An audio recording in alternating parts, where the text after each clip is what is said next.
ہیں روزہ خور، آپ دیکھ لو،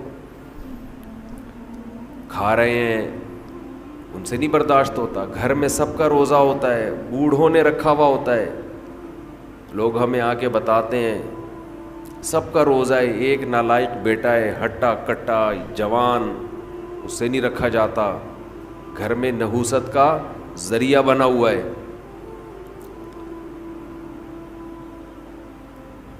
تو ایسے ہی صورت میں اللہ اگر آپ کو توفیق دے دیتا ہے تو ٹھیک ہے، تھوڑا خوف بھی ہونا چاہیے کہ پتہ نہیں قبول ہو رہا ہے کہ نہیں ہو رہا،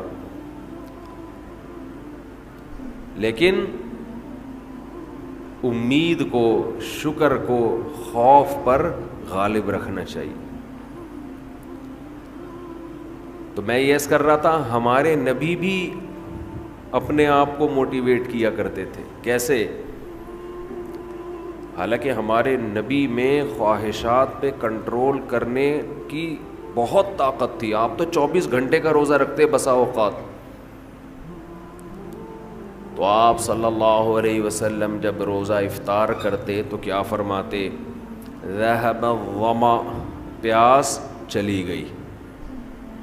ذہب الظما، پیاس چلی. تھوڑی دیر کی ٹینشن تھی، ہمارے اللہ نے وہ پریشانی ختم کر دی. وَبَتَلَّتِ الْعُرُوقُ، رگیں تر ہو گئیں. جو خشکی جسم میں تھی، ایک چہرے پہ انسان کے خشکی پیدا ہو جاتی ہے نا، تو آپ صلی اللہ علیہ وسلم فرماتے ابتلت العروق، رگیں تر ہو گئیں. یہ دنیاوی ٹینشن جو تھوڑی دیر کی تھی یہ بھی اللہ نے ختم کر دی. وَثَبَتَ الْأَجْرُ إِن شَاءَ اللَّهُ، اور اللہ نے چاہا تو اجر ہمارے نامہ اعمال میں لکھ دیا گیا. یعنی یہ ہمارے لیے کتنی خوشی کی بات ہے کہ ہمارے رب نے ایک نیکی ہم سے کروا کے جو پریشانی تھی وہ بھی ختم کر دی، اور نیکی کا ثواب ہمیشہ کے لیے ہمارے اعمال میں درج کر دیا.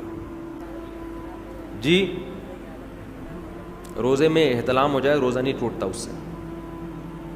آپ کو بھی احتلام ہوتا ہے؟ آپ تو غائب ہو جاؤ گے، مارکیٹ سے شارٹ ہو جاؤ گے.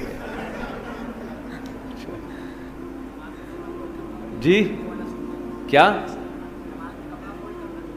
کپڑا فولڈ کرنا نماز میں، یہ آستینیں اوپر کر کے فولڈ کرنا کونیوں سے اوپر، یہ جائز نہیں ہے. اگر پہلے سے ہی آستینیں ہی اوپر تک ہیں تو پھر ٹھیک ہے، تھوڑی بہت فولڈ نہیں، یہ بھی فولڈ کرنا لازمی ہے نماز میں. کلی والا سوٹ پہنے، بغیر کلی والا پہنے، مرضی آپ کی. جماعت کھڑی ہوئی ہے، اسی جگہ پہ کھڑے ہو کر سنتیں پڑھنا جائز نہیں ہے.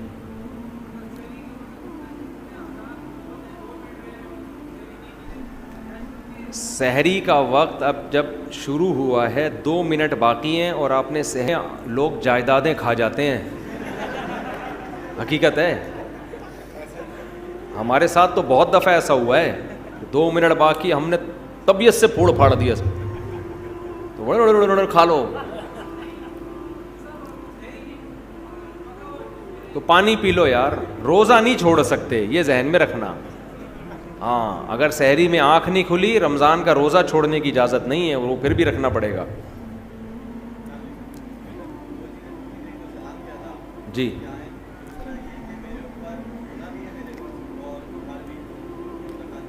تو ادھار مائنس کر کے دیں، ادھار مائنس کر کے جو بچے اس پہ زکوٰۃ دیں.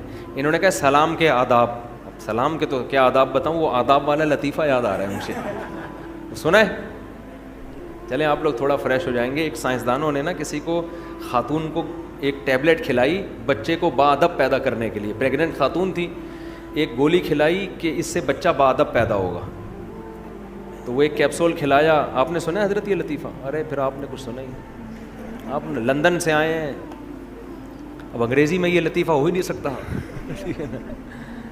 تو گولی کھلا دی ایک کیپسول، بچہ پیدا ہوتے ہی آداب.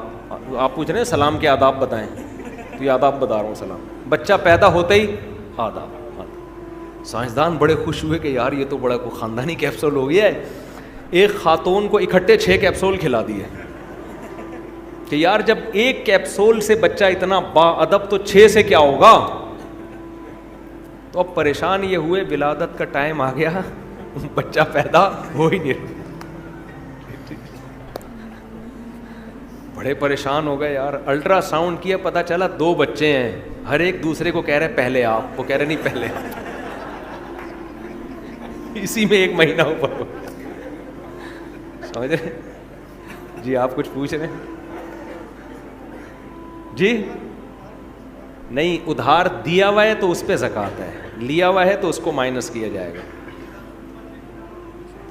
کیا؟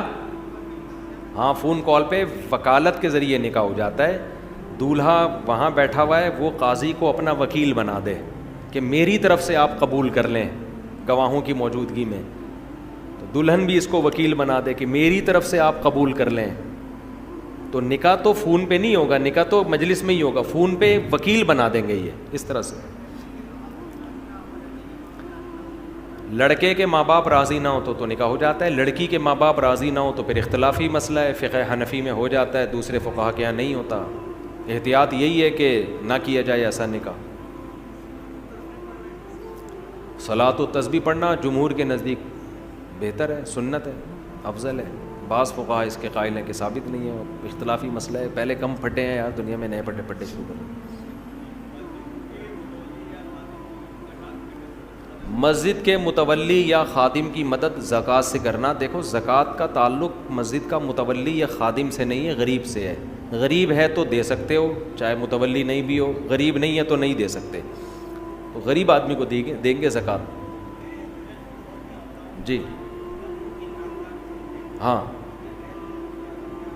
کیا آپ یا آپ کے بچے قرآن سیکھنا چاہتے ہیں؟ جو حضرات ابھی تک قرآن کریم نہیں سیکھ سکے یا اپنے بچوں کی قرآنی تعلیم کے لیے فکر مند ہیں تو گھر بیٹھے 30 منٹ روزانہ دے کر قرآن کریم تجوید اور ترجمے کے ساتھ سیکھ سکتے ہیں اور حفظ